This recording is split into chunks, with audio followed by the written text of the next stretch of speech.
Hey guys, welcome to another movie review. Today I'm going to be talking about the new Martin Scorsese film, Silence. Silence is a film that I think probably wasn't based on real events, but I'm sure it's loosely based on some situations that some priests have ran into over the course of the hundreds of years that, religion has been around and so forth. But it is based off of a book, which I'm sure may have borrowed some things possibly from real life somehow or some way. But in this film, you guys, it focus on two priests played by Adam Driver and Andrew Garfield, and they get a letter from another priest who goes to their church, who works there, who's kind of their mentor figure throughout the years. And he's over in Japan somewhere spreading the word of Christ, and he runs into problems. He's running into people being starved to death and people being um, basically humiliated for just believing in God and believing in Christianity and so forth. So, obviously, like anybody else, the priests view this as very, very wrong. They really want to go to Japan to track him down to see if he's still alive, even to make sure that they can get him back home safely, potentially, if he's still there.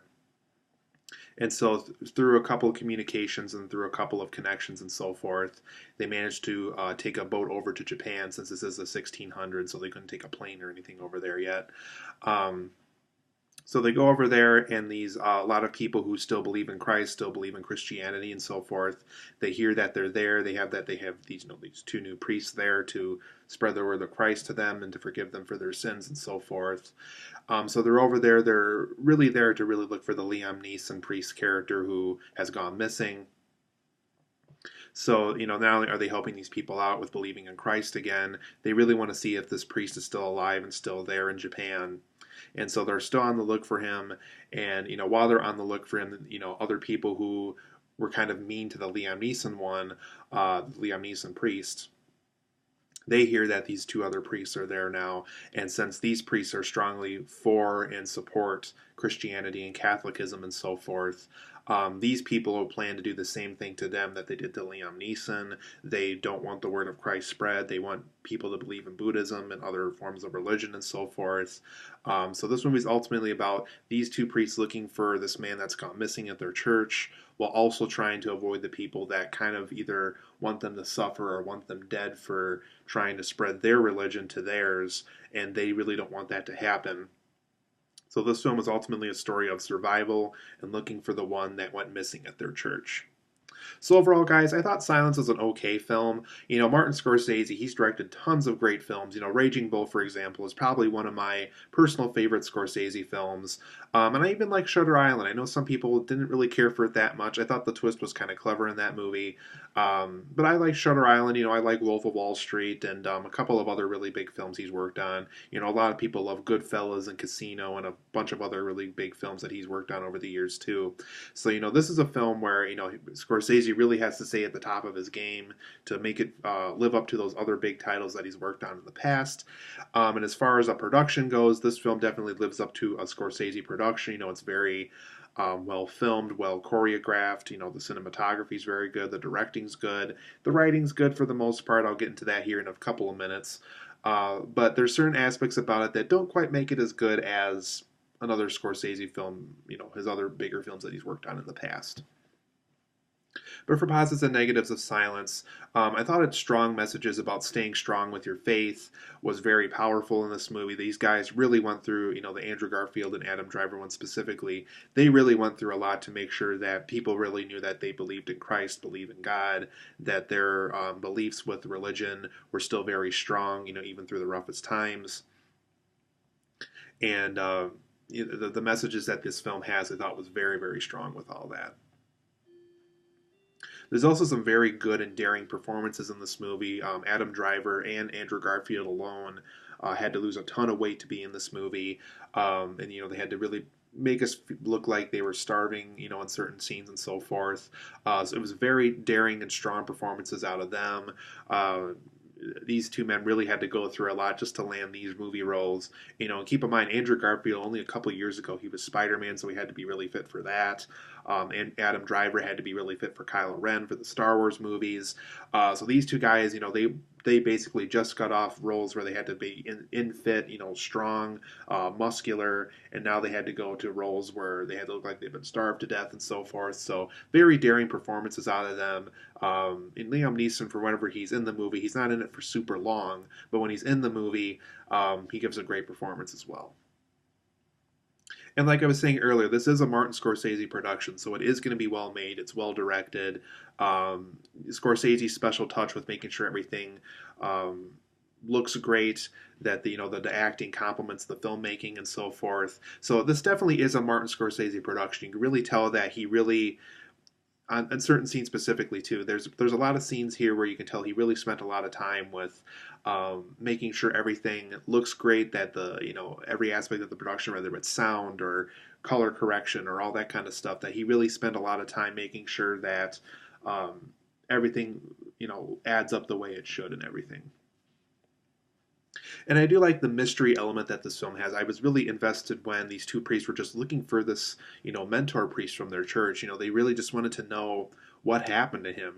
Why are some of these people so against what their religion was and so forth? And, why would they do this really horrible thing to this guy that's just trying to open them up to another religion and so forth. So I like that mystery element of what exactly happened to this guy, what could potentially happen to these two priests, just to find out the answers to that. So I liked that mystery element intrigue of this movie. I think that's one of the strongest things that this film did.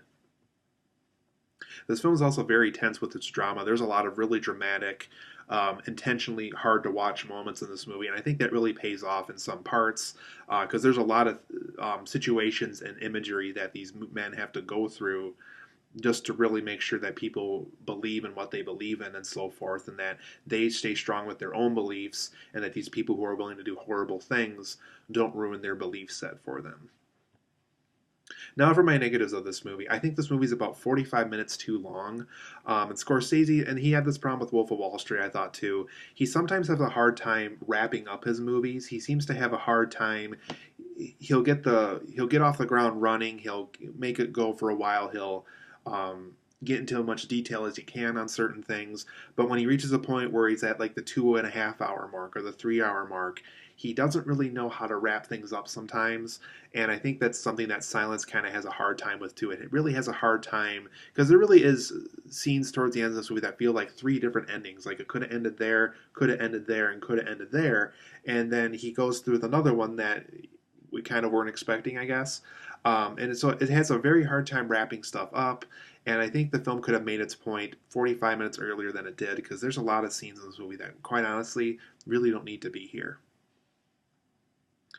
And then my other problem with the movie too is, even though the color correction works, like let's say with the night scenes and scenes that worked out pretty well for the movie, there's other scenes too that just really seemed oversaturated. Like there's scenes where Andrew Garfield and Adam Driver are walking around on a bright day in the forest and so forth, and it just looks oversaturated. It almost looks like something out of a Simpsons cartoon, just because you can just tell that that's not Adam Driver's or Andrew Garfield's or these villagers, their natural skin tone look. Like they saturated the colors so much in certain scenes that it just almost looks like something out of a cartoon, to be honest.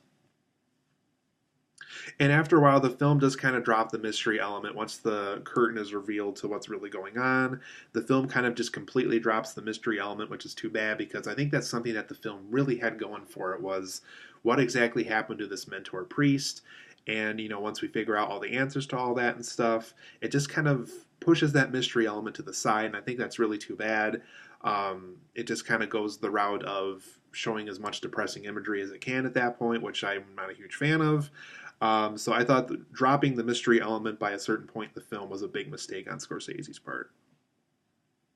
There's also a lot of really unlikable characters in this movie. I won't say who it is, but let's just say, actually, there's 2 characters who I like this. I'll say that, but I won't say who they are. They're kind of likable at the beginning. You kind of like their intentions. You like how they help out other characters and so forth. And then there's a certain point in the movie where, not really a big reveal, but they have like a change of thought, I guess. And when that change of thought happens for those 2 characters that I'm thinking of right now, I really didn't like them. I really did not like, for those characters that make the big change and so forth, I really did not like what they did with them. It was very, I don't know. It was one of those movies where it kind of has a complete change of direction at one point, and when that happens, some of these characters just like, why are you doing that? And then my last negative for this movie was, for the most part, this film is very slow moving. A friend of mine who I saw the movie with even said, some of the really big like reveals and moments unfortunately don't really happen until about 90 minutes into the movie, and that's really too bad. I think that goes to show that this film could have been much paced. It could have been paced better. It could have moved at a faster pace, and that really goes to show that I think it is a little bit 45 minutes too long, because there's just a lot of moments here that really don't need to be here. That could have been trimmed down.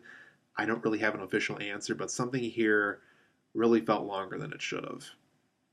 So overall, I'm going to give Silence a 7.5 out of 10. It's an okay film. I can watch it.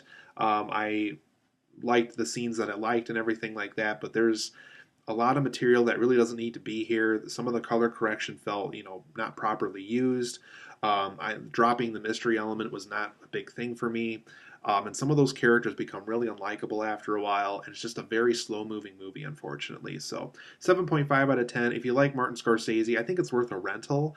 There's nothing really about it that makes you say, oh, go out to the theater to see it right now or anything like that. But I think it's a well-made film that happens to not make the best choices as far as how it's paced and how it's color corrected and so forth. So, and the editing I thought could have used work when it came to the footage that we didn't need. So 7.5 out of 10. It's an okay film. If you like Martin Scorsese, it's worth a shot.